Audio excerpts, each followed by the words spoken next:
Right, let's get moving, you crazy, crazy bastards.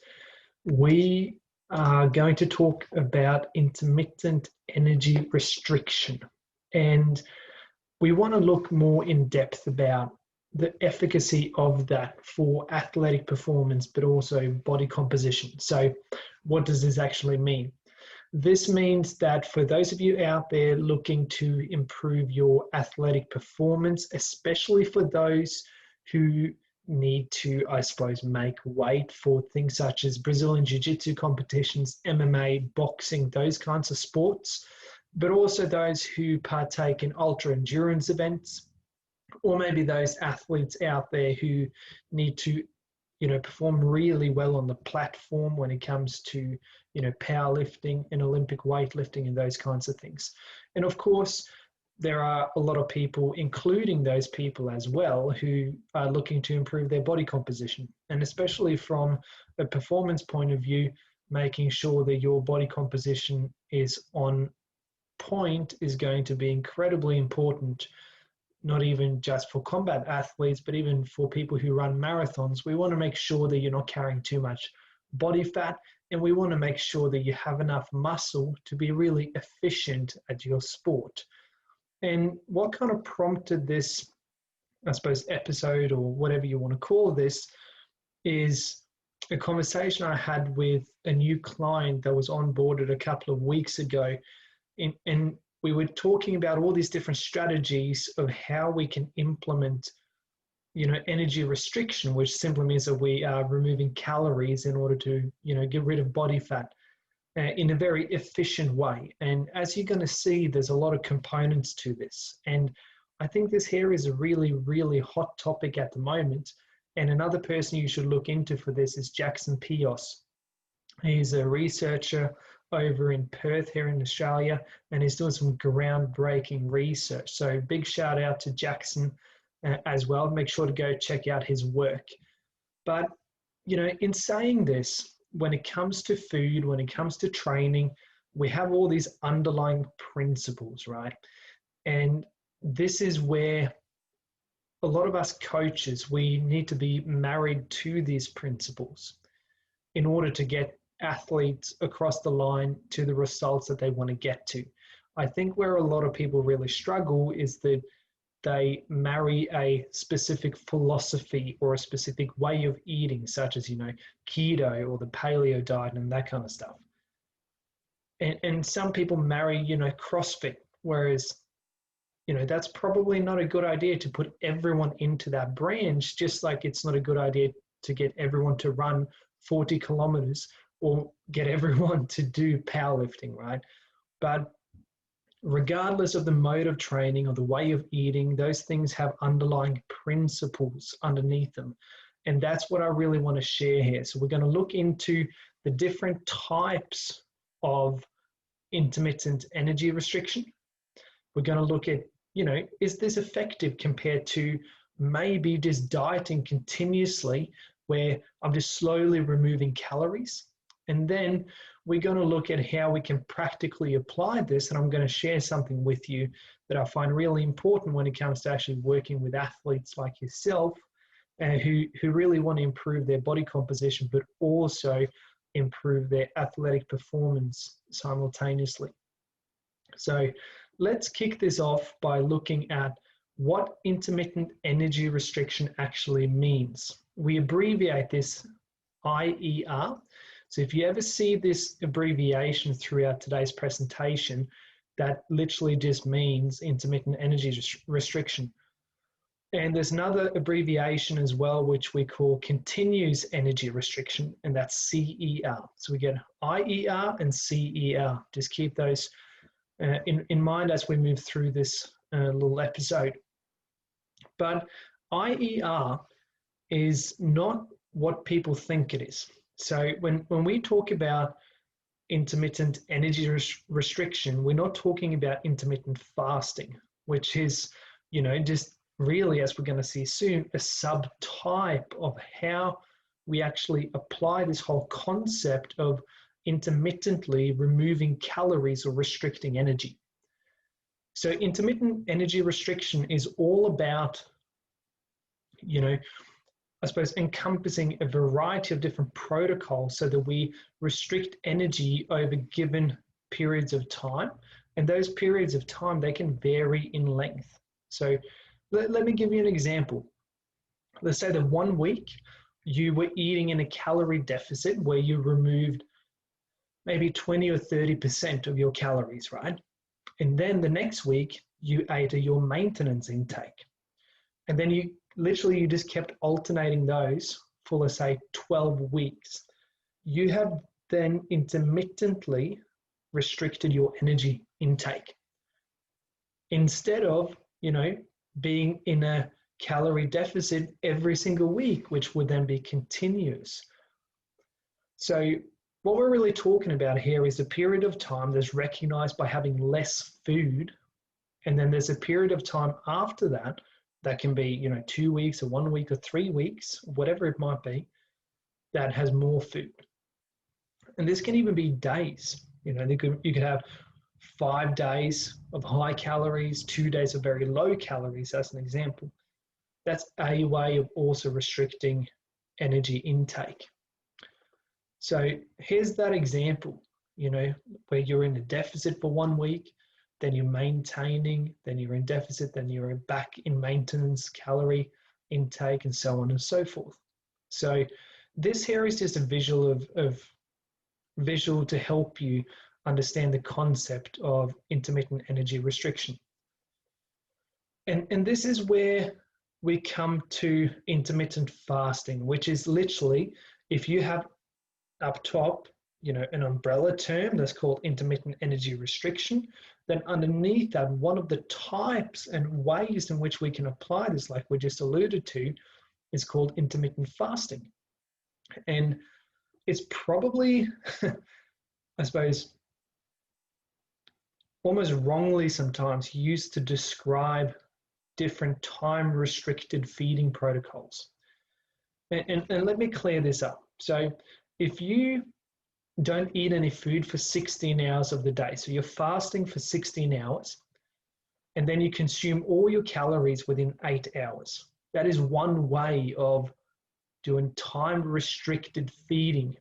It's not necessarily intermittent fasting per se. And this is where terminology becomes really important. Because if I want to restrict someone's food intake for 16 hours, I'm not doing intermittent fasting. I'm doing a time-restricted feeding protocol, which is very different. But if I'm doing intermittent fasting, which we abbreviate IF, by definition, that is a severe reduction of energy intake on 1 to 7 days, followed by a period where you have more energy intake. And then we also have alternate day fasting, where you almost have, 1, maybe 2 days of very, very low calories, followed by 1 or multiple days of higher energy intake again. So here we're seeing this definition applied in practicality. Whereas if I'm only doing 16 hours, that's actually not 1 day. So we need to make sure that we get this terminology straight. So here we've got a couple of subtypes of intermittent fasting. So let's recap real quick. We are talking about intermittent energy restriction, which are periods of time of very low calories or at least less calories, followed by periods of time at maintenance or sometimes even just above maintenance calories. Then we just said that the normal intermittent fasting protocols that we talk about, and I even use that language to some people just to get the message across. It's not factually correct, which we've just explained why, but the 16-8 or the 24 or whatever way you want to do time-restricted feeding is not intermittent fasting per se. But subtypes of intermittent fasting therefore have 1 to 7 days of low calories followed by a period of higher calories. So here we've got alternate day fasting, which is what we just explained in the very last example, where you have very, very low, you're not talking like less than 500 calories a day one day, and then the next day you probably have a maintenance intake of calories, and you just cycle those two over and over and over again. And of course, there are different applications of that, but that's just one way of doing it. And then you have 5-2 fasting, which is a very, very popular way of doing things. I think it's seen its peak. It's sort of coming back down again, but it's a very popular way of doing that, where you have 2 days of severely low calorie intake. Again, we're talking less than 500 calories a day. And then you have 5 days after that of maintenance calories. And sometimes you even find that they go a teeny tiny bit above, their maintenance intake as well. But before we go any further, when it comes to body composition and losing body fat, what you have to remember is that calories in versus calories out, CICO, that's the abbreviation, dictates everything. So if you are going to shoot a rifle, you have to adjust the scope, you have to lay down, you have to put the bullet in the rifle, you have to measure the wind, get adjusted, control your breathing, and then you have to pull the trigger for the bullet to leave the rifle and hit the target, right? That analogy there serves as, the principle of CICO, calories in versus calories out. The calories in versus calories out is the trigger for weight loss to happen, or fat loss to happen, whatever way you want to language it. All those other things that you have to control before you shoot and before you pull that trigger, that's the same as, your life in general, right? There's a whirlwind of shit going on. It's a fuckfest. It's a clusterfuck of stuff going on all the time, where you have to control your emotions. You have to control your stress levels. There are certain things that you can't control that you just have to go with. All of those kinds of things are still incredibly important to remember. So with that being said, let's always remember that unless you're in a calorie deficit long term, you're probably not going to, lose body fat or weight. It's that simple. So now let's look at the short-term effects of intermittent energy restriction versus continuous energy restriction. Now, we're going to briefly run through this, where in 2018, there was a group of researchers led by Harris, and they found in a big review paper that if you did intermittent energy restriction of minimum 1 day per week, but no more than 7 days, so 1 through to 6 days a week, followed by, periods of higher energy intake, that was no more effective than just slowly decreasing your calories over time when it came to weight management.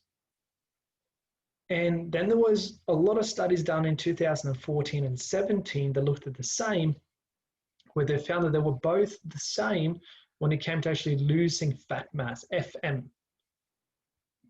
And this was done in overweight and obese people. Now, that gives us an indication that might not necessarily apply to, a rather lean MMA fighter or a boxer or endurance runner, but it gives us an indication. Now, what's really interesting, which I think we should consider, but we shouldn't, of course, rely too heavily on this because we're talking about mice. Humans aren't mice.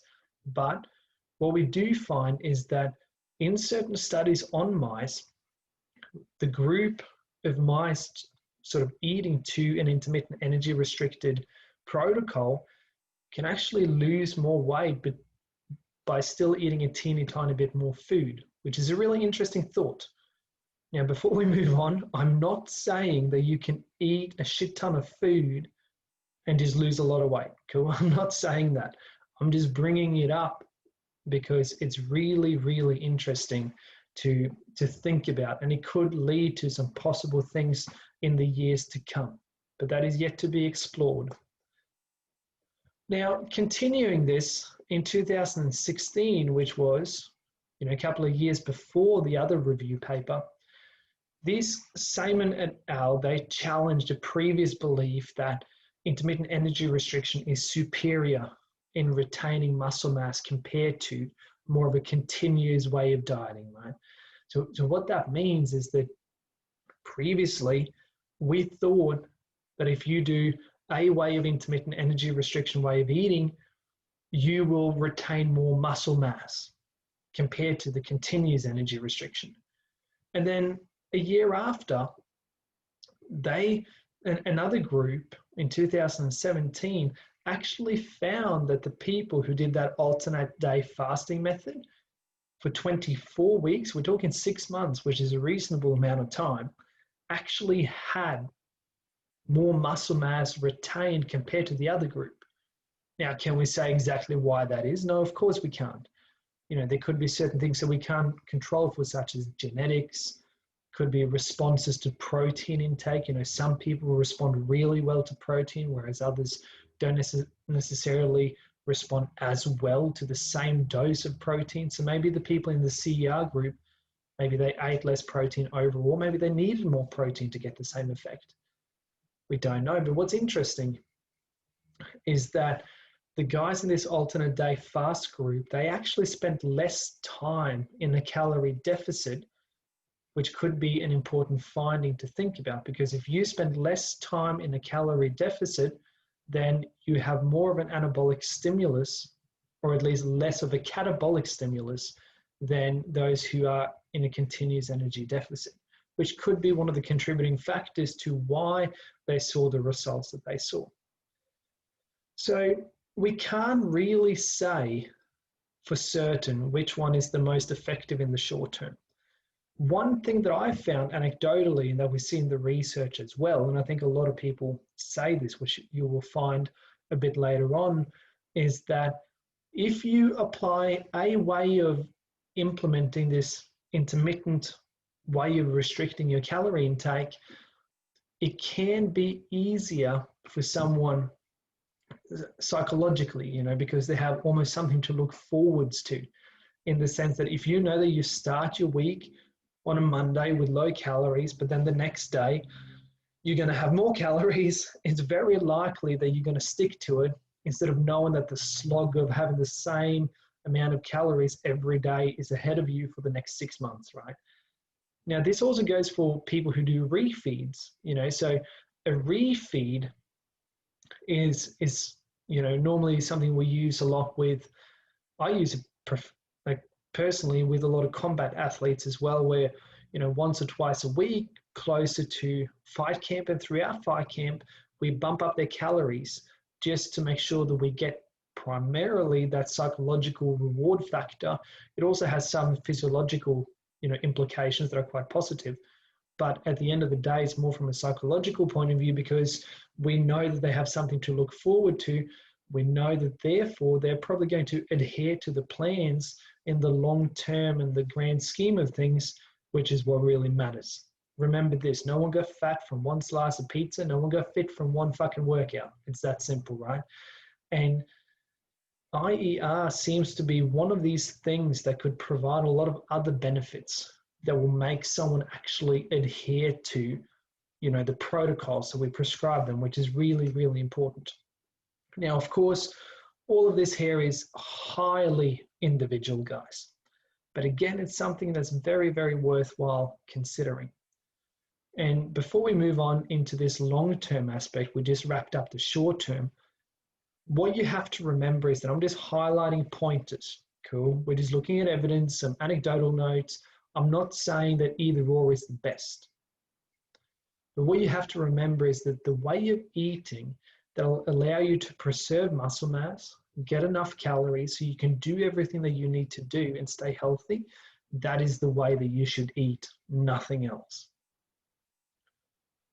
So with that in mind, we kind of threw all the fucking fad diets known to man, under the bus, and hopefully they stay there. But let's look at the difference between intermittent energy restriction and continuous energy restriction in the long term. Now, what we have to remember here, guys, so let me put this into context for you. If you were to diet reasonably hard for a longer period of time, you will have negative adaptations. Cool. And we call this adaptive thermogenesis. Thermogenesis just refers to the process of us creating heat, which is how we, take food and we turn it into energy in the body. That creates heat.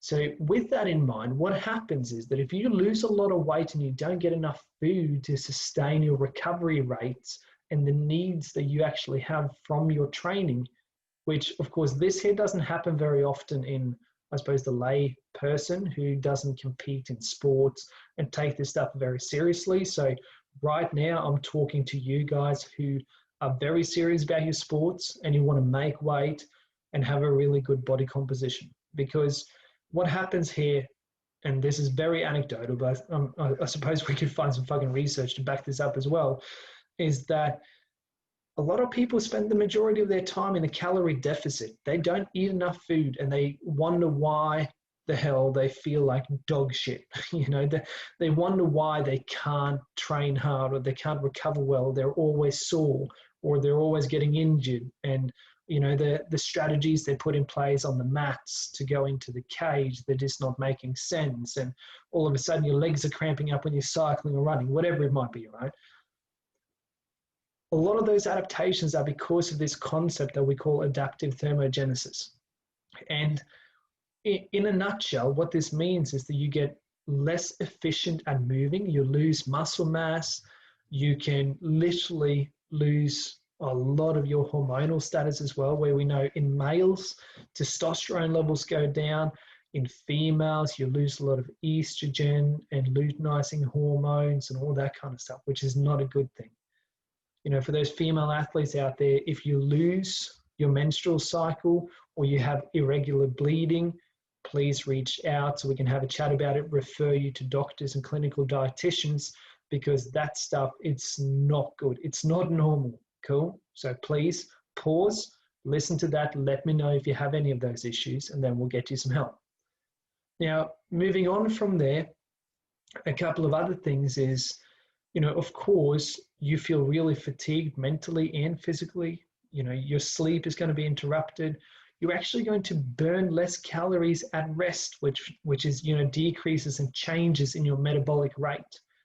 So at rest, your body needs a certain amount of calories to function. Your organs and everything else need a lot of calories. It actually accounts for as much as 60 to 70% of all the calories that you consume every day goes to just bodily functions, not exercise for the majority of people. The amount of energy you burn at rest will therefore go down. And that's not a good thing either, guys. So the thing that we need to look at here is that if we can find a way of implementing a way of eating for someone that can mitigate some of these negative adaptations, it would make a lot of sense that we should stick to that so that we can actually be a lot more effective at losing body fat. So if we look at everything that we just said, if you drastically remove your calories, you're not going to have enough energy to exercise, to recover, and all that kind of stuff.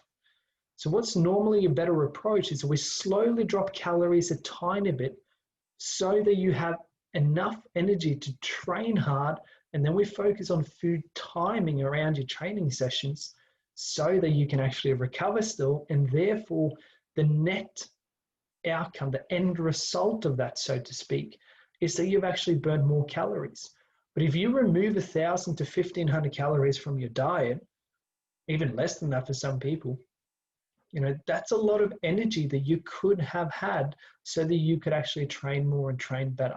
But what's going to happen then is that you're so fucking fatigued that you can't do anything at all. And at the end of those 24 hours, at the end of those 7 days, that month, there's 12 weeks for your fight camp. Guess what? You will probably not burn a lot of extra energy, and you increase your likelihood of injury. You spend a lot less time on the mats or out on the trails just running. So these are some serious things to consider. So let's look at the evidence here, where Davudi in 2014, which is a really cool last name, by the way, he looked at 74 obese women over the course of 6 weeks. Two groups. We had the continuous energy restricted group and the intermittently energy restricted group, where you can see that the CER group ate 45% of their maintenance calories, And the IER group actually ate a bit more. They ate 10% more food. And this IER group here actually had 11 days in a deficit. Then they had 3 days at maintenance. So what that means is that when you have 11 days and 3 days, that's 2 weeks in total. You do that 3 times, that's 6 weeks. And the other group literally just ate the same amount of food for the total of the 6 weeks. So the IER group had 11 days of less calories, and then they had 3 days at maintenance. And they repeated that 3 times. So in total, the IER group actually spent 9 days in maintenance, whereas the other guys didn't at all. They were just in a deficit the whole time. Now, what's really interesting here is that the people who alternated the days of deficit and maintenance actually lost 2.4 kilo more weight on average compared to the continuous energy restricted group. And what's even more interesting is that they actually maintained a higher metabolic rate at baseline, which means that they're going to function a lot better mentally, physically, have better efficiency at movement, be able to recover more from training, and so on and so forth. So these are some really interesting findings. And then we had the infamous MATADOR trial, where it was a research group led by Byrne in 2017. So I think it's going on 3 years now, where they looked at this for 16 weeks. So here they looked at 51 obese men instead of women. And then we had the same kind of thing here, where you had one group that ate at maintenance, and then you had one group that ate, intermittently. So these guys used a 1 week of energy restriction, 1 week of maintenance. Just like I showed you at the very start, those orange and green bars. And they did that for 16 weeks. And what was really, really interesting, again, it came out on top that this IER group actually lost more fat mass and total weight, and they had a greater metabolic rate 6 months after the study finished. So they finished the study, they came back into the lab, they measured their metabolic rate while they were resting, which we call your resting metabolic rate, and they had a higher resting metabolic rate than the people who spent time in this continuous energy restricted group. But they both lost the same amount of muscle mass, which is really interesting. But what we really have to consider here, guys, is this little point here, where if you have 16 weeks, every second week of that is spent at maintenance. You've only spent 8 weeks in a calorie deficit, whereas the other group has spent 16 weeks in a calorie deficit, and you get a better result. So that's definitely something to consider. So, back to this meta-analysis in 2018 by Harris that we mentioned earlier. They found that if we were to not include these studies, they found 5 other randomized control trials, which is just a really fancy word of a way of doing research. Don't worry about that. But they found that over the course of these randomized control trials, there was no significant difference between weight loss, fat mass lost, muscle mass lost over the course of the follow-up period. So what this means is that as much as we're seeing all these, pieces of evidence, we can't just say that just because you alternate 1 week at deficit and then 1 week at maintenance, you're magically going to see better fat loss or anything like that. What it really comes back to is how you will respond as a person, which is where I've pulled up all of these anecdotal reports, because I ran a bit of a poll almost in my Facebook group, which I'll link to in the comment section below here, about how people felt about intermittent fasting and the results that they've seen. And you'll see there's a mixed bag of outcomes here, where some people don't feel as hangry, they're not hungry and angry. Some people have more energy. I'm one of those people. If I don't eat until, let's say 12 or 2 p.m., but I'm just on the go, I get enough water, I'm stimulated, I feel amazing. that's just me, but I can't train early in the morning because then I feel like dog shit. So, you have those kind of people. That might be you, but that's me sometimes. And you have people that actually end up binge eating because they don't eat enough food, which simply means that they get so hungry that they're just going to fucking gorge on anything that's in front of them. Cool. And then we see all these other cool things as well. So there is definitely something to it when it comes to a individual response. And there is some evidence on both sides of this as to whether or not it's actually massively beneficial for long-term fat loss or muscle retention, which is really important to consider for someone who is going into a fight camp or is leading up to an event. And I'll get to this very, very soon.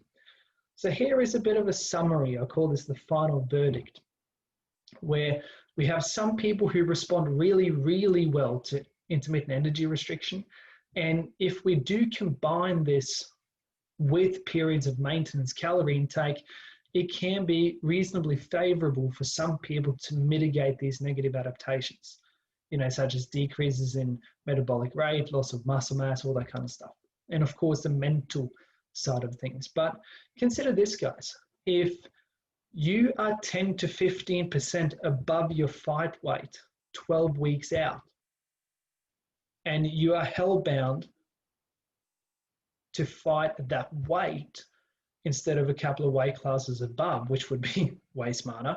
I think an even smarter approach would be that you don't get fucking 15% heavier and you stay very, very close to your fight weight year round.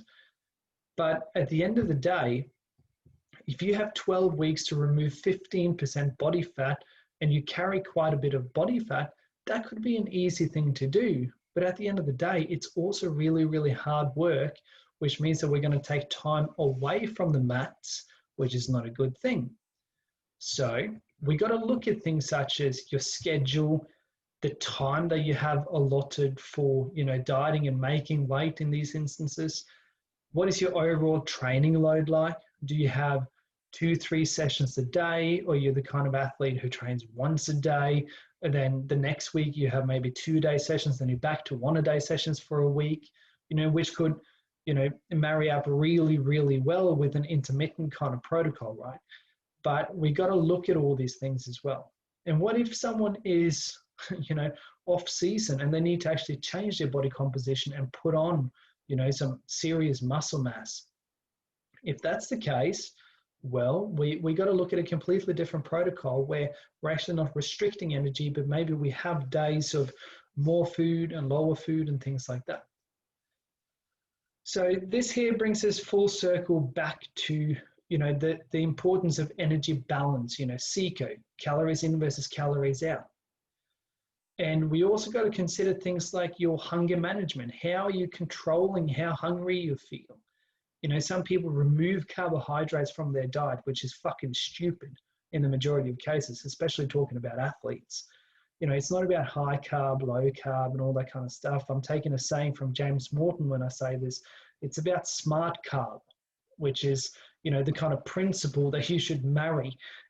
Carbs aren't bad for you. And what I'm getting to here is that a lot of people remove that, then all of a sudden they get so fucking hungry, and then they just down and gorge everything that's in front of them, especially carbs. And then they start a guilt trip cycle, right? And then, the whole thing starts over again because now you've put on quite a bit of weight again. And this stuff can easily, put you in the hole for a week or two. And then it gets even harder and harder and harder. And then all of a sudden, you're not making weight, you're too fat to actually run at the pace you need to run at. And then all this kind of shit happens, right? So we need to consider how we combine all these meals into something that's really satiating to keep you full for longer, but still provide you with the amount of energy that you actually need. Sorry, I'm just looking at my dog. She's crazy. That you actually need to sustain your training, loads and all that kind of stuff. And then, of course, we got to look at these important factors here as well, guys. I've spoken at length about all of these before, So let's bring this here to a close with a couple of practical examples.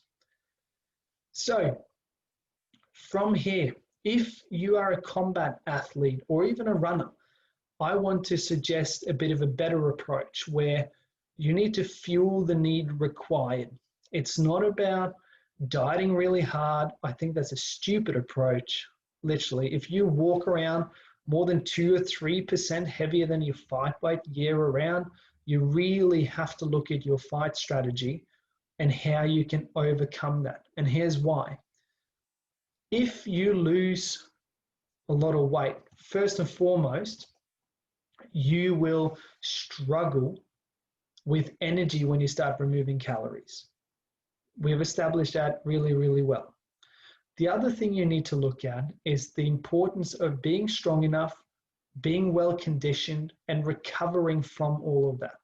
So if you're only walking a couple of percent above your fight weight year around, you have a continuous energy intake, you're entirely fine, and you can easily, manipulate your training load so that you can recover better, right? Super simple. And strength ratio wise, if you fight at 72 kilo, whatever you fight at, 73, whatever it is, but you walk around at 90 kilo, number one, you're a coward. If you walk around at 90 kilo and then you cut to 73, you're a coward if you do that. Secondly, you are going to lose so much strength and so much power and condition and focus and agility and coordination, everything else, even the mechanics of your jab and your hook and your kicks and your takedowns and your chokes and your submissions will actually suffer. So just even from a purely mechanical point of view, you're not going to be able to perform as well as the person who maybe walks around at 74 kilo, 75 kilo, and barely has to change anything and can train hard and recover well and really hone in on the fine, fine details of that fight strategy. So with all of this here in mind, there is a much better approach and a way better way of doing things. And this doesn't even go into the death rate of things like, rapid weight loss and shit like that. So other than staying a couple of percent heavier than your fight weight year around, here's an example of how to manipulate your training loads and your food intake, and especially your carbohydrate intake. So let's say that someone does a whole body resistance training session that's really heavy Monday morning. It feels like an 8 out of 10. Then they do hard BJJ rolling, 3 or 4, 5 rolls maybe of 4 to 6 minutes. There's really, really high intensity. On those days, the person has to eat a lot more food and a lot more carbohydrate. The next morning, you have a recovery session. So it could be your meditation, maybe some yoga, a walk in the sun, that kind of stuff, which we've discussed a lot in our recovery workbook. And then that night, you have a light BJJ session, just a 4 or a 5 out of 10. On this day here, your carb intake and your food intake actually has to go down a bit because you're fueling the need. The need of that day is very different to the need of Monday. And then on Wednesday, you go back to the gym, you have a medium intensity kind of strength session, nothing crazy. And then again, you follow that up with a light BJJ session. But now you've got 2 sessions instead of 1 session, so your food intake goes up again. But it's not as high as what it is on Monday. And then Thursday, we have a very similar kind of day to Tuesday. So what you're seeing here now, if you're watching this on YouTube, you'll see my screen here.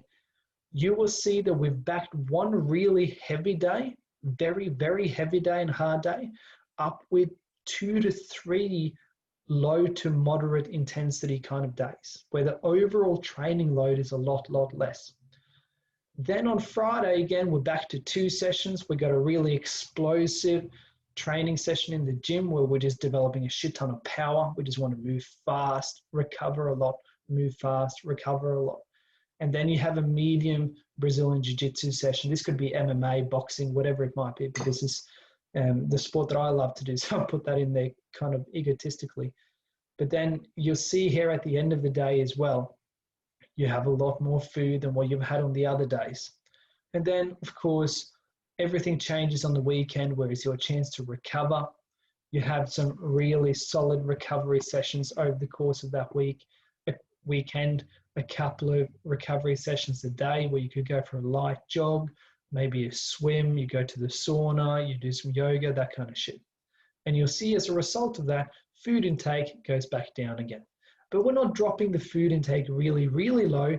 We're just manipulating the amount of carbohydrates you eat. So in these days, you don't need that much carbs, so you're going to eat more protein and fats instead.